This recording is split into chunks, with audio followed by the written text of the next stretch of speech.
Hello, everyone, and welcome to Great.com Talks with. Today, I talked with Rich Scott, who is the Director of Field Operations at the Soldiers Angels. If you haven't heard of them yet, they provide aid, comfort, and resources to the military, veterans, and their families. Before we begin, a quick reminder to you that is new here on this podcast. Remember to press subscribe on YouTube or in your podcast app. Hi, Rich, and welcome to Great.com Talks. Hey, thanks so much for having me. It's our pleasure. And I always do some research on the organizations and the person that I'm talking to today. And I was really interested to hear about your story. So if you don't mind, just to share a bit, because I'm going to spoil this for the listeners. You have been in the Army before, and that got me interested on what was your experience during that time, and how did that led or not to the work that you're doing now at Soldiers Angels? Oh gosh, so I grew up like a lot of people with not a lot of money, not a lot of resources, not a lot of options. And when I graduated high school, the future kind of looked a little bleak, but I saw that the military would be an option. So I enlisted into the Army, and I understand as a soldier, I understand what it feels like to kind of feel alone or feel disconnected, especially coming from an environment where I didn't have like a robust support system that I left to join the military. And then in the military, of course, we move sometimes it's 4 or 5 months, sometimes it's 6 months or a year or 2 years. The longest we'll stay at a place is probably 3 years, and then you move. And so it's difficult to form strong bonds. And when you do have those relationships, that person is going to move away. And so it can become difficult. And so when my first combat tour, I was in Afghanistan in 2003, the first part of 2003 is when I got over there. And I didn't have that support system that other people had. And so that's really where I got my first care package from a school here in Texas. And it was addressed to any soldier, and it made my day, honestly. I mean, there were things in there that I needed. There were things that, for me to be able to receive those things, it meant that I didn't have to go looking for them. I didn't have to worry about how much I had left in the bank or whether or not my check was going to clear. I could just focus on the mission. And so coincidentally, at the same time, in Iraq in 2003, that's when General Patton's family started the Soldiers Angels effort with care packages. And so that was a different area, but kind of the same deal. So I continued on through my military career, ended up doing 23 years.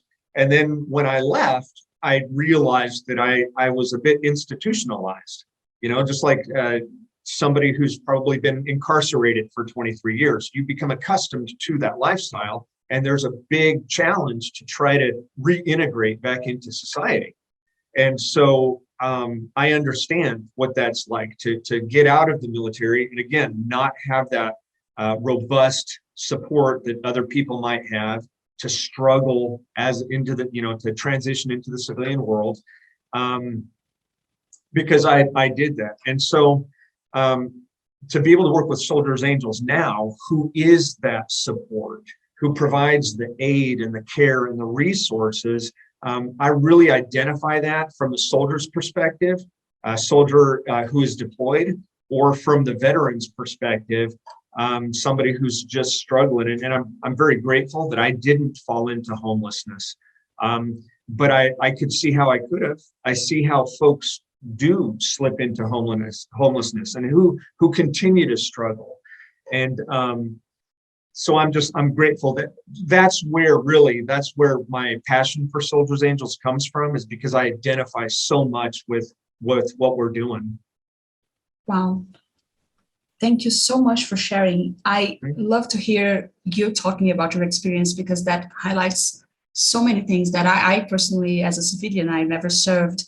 and the military service, we just don't have any idea of what the struggles really are. I think most of us might think of post-traumatic syndrome after you come back, but that is just one of the points. So you're highlighting to us like the loneliness, the process during the service, and then you get back, and then you just have to adjust yourself. In all of this context, I understand that the Soldiers Angels is really tackling all of them, trying to help out as much as they can. What exactly are you doing there right now? So Soldiers Angels, we operate from or by the generosity of some amazing donors who demand accountability.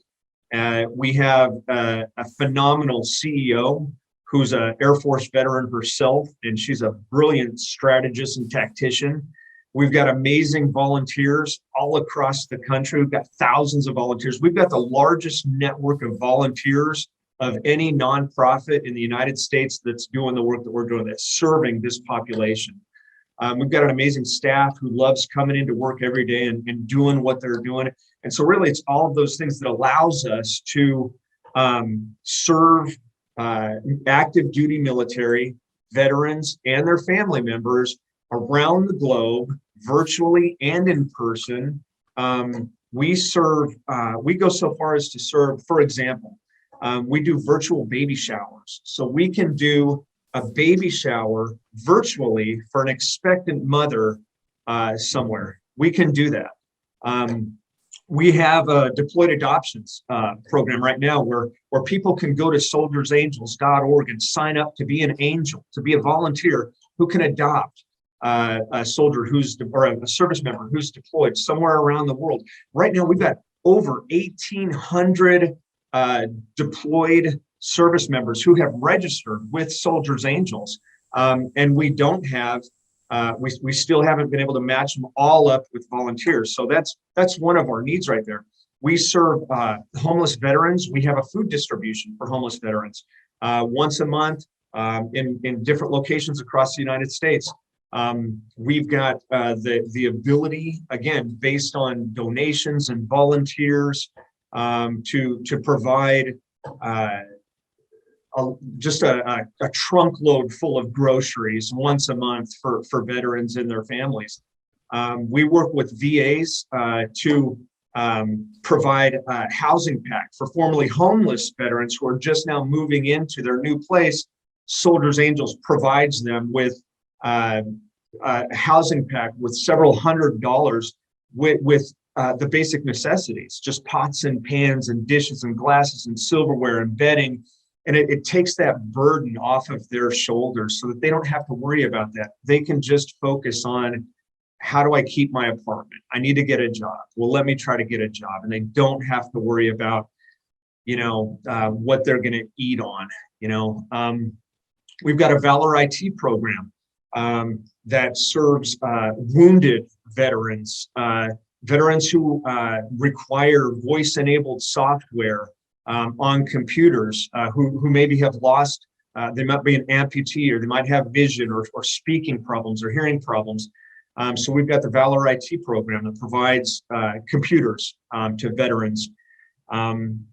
Really, it's just a very intentional effort by our CEO to meet the needs of so many folks around across the United States and in different parts of the world. And we work with the VAs who really help us identify those gaps and assist us in providing those resources.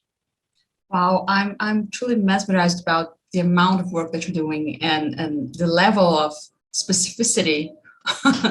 Like I as you're speaking about this IT program, I was like thinking of how much can it change someone's lives, and again, I think it's such an extensive work, and it's really beautiful to see. And one question that I need to ask now is, for those who need this help, families, veterans, or even military, I don't know if this episode will get to them, but how can them get help, reach out to help? Yeah, so soldiersangels.org is our website. And that really is a great opportunity for them to learn more about Soldiers Angels. We routinely hit 96 and 97% on Charity Navigator. We're one of the highest rated nonprofits on Charity Navigator.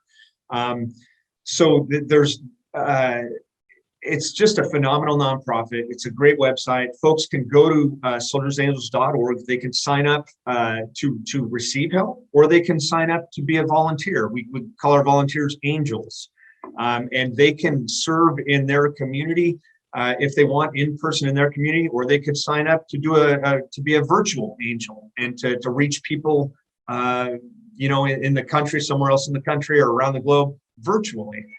So really, there's a number of ways that they could get involved just by visiting our website.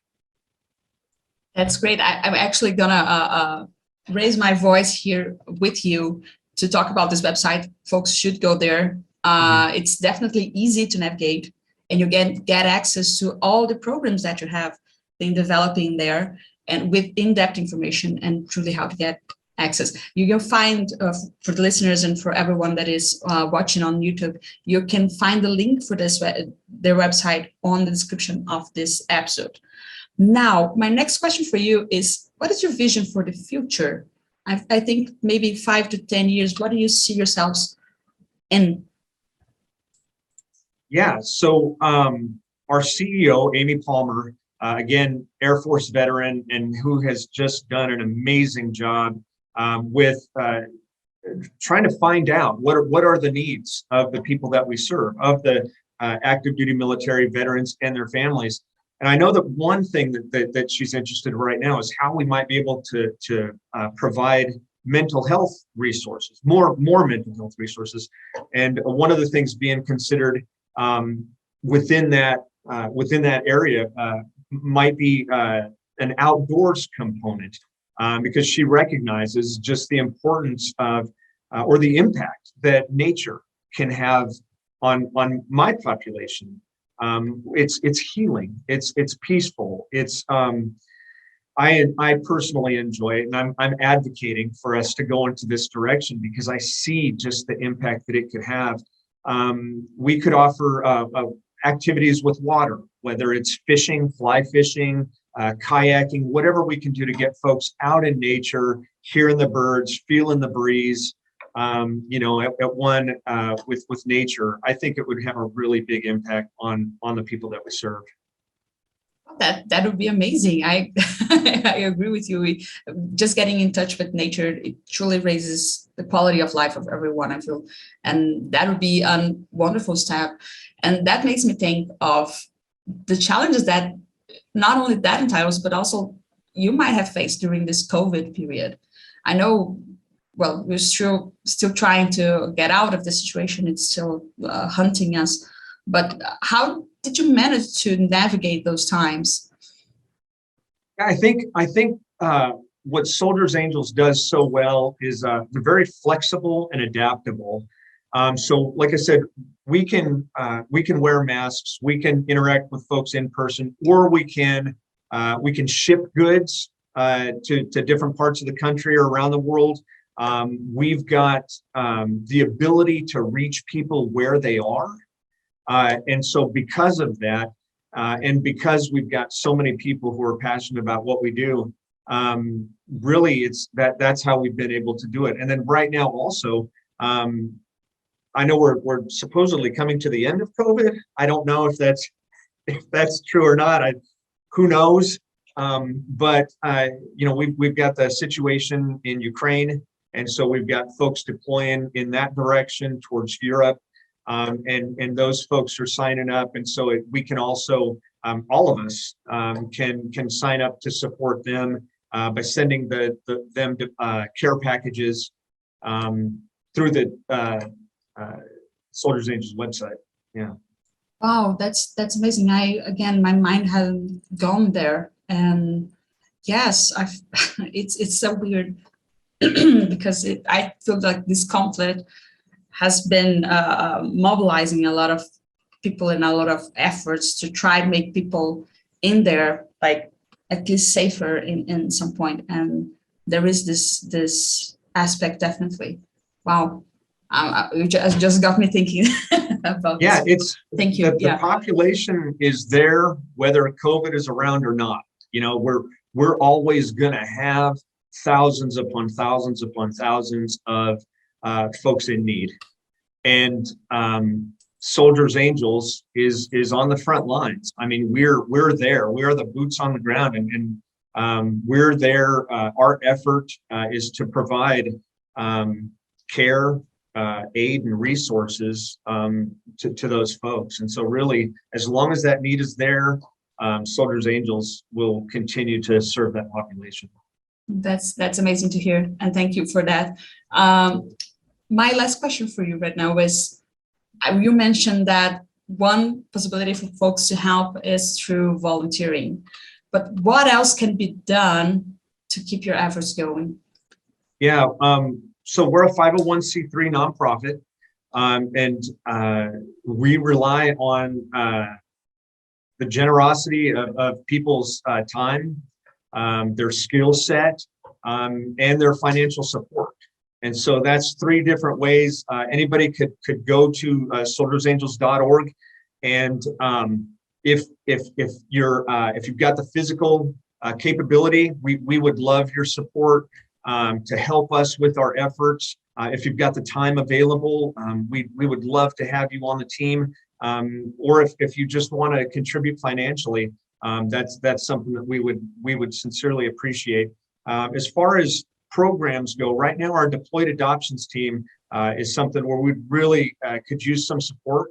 Like I said, we've got more than 1,800 deployed service members who are registered to receive support through Soldiers Angels. And so we'd love to get enough volunteers, enough people signed up as an angel, so that we could support all of those folks. Right now, so far into this year, just halfway into this year, we've already served close to 1 million people through Soldiers Angels, through the efforts of Soldiers Angels. And so again, it all just is about people wanting to do more, people becoming informed about Soldiers Angels, wanting to help, and then just matching up their interests and their passion with the programs that we've got available. Wow, that's a incredible number. Congratulations and thank you. I feel like, and I honestly urge our listeners to reach out to your website and help. I feel like donating is usually the easiest thing to do, but if they have the time, the spare time, do try to volunteer and help this out. I feel we don't know how much military is struggling, both in field or back home. We just don't know about that. So it's always important to get more information about it, at least. Thank you so very much. This was a wonderful talk, Rich. I loved meeting you and learning about your story and learn about this organization. Thank you so much. I appreciate it. It's been a pleasure. We really like to have different people here talking about different causes. And this was my first experience talking about military service, and I learned a lot. So this, it was wonderful. And for everybody listening, thank you so much as well for staying here with us for one more episode. And remember, if you enjoyed this, if you liked it, press subscribe on YouTube or in your podcast app, because that shows the algorithm that this is an important conversation and more people can learn about the importance of the Soldiers Angels. Thank you, and I see you at the next episode.